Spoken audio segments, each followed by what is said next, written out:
السلام عليكم ورحمة الله وبركاته، ومرحبا بكم في فيديو جديد على قناتكم المغرب الجميل. يستعد المنتخب الوطني المغربي لدخول غمار كأس العرب 2025 في قطر ب3 مباريات قوية قد تحدد مبكرا ملامح مشواره في البطولة.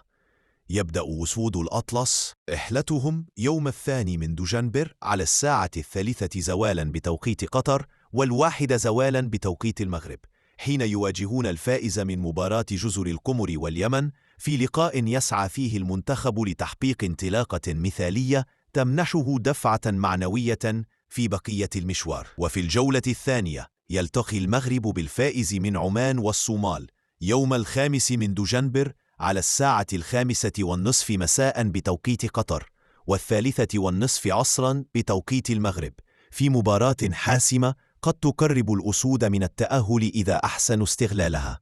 أما القمة المنتظرة فستكون يوم 8 دجنبر على 8:00 مساء بتوقيت قطر و6:00 مساء بتوقيت المغرب، حين يواجه المنتخب المغربي نظيره السعودي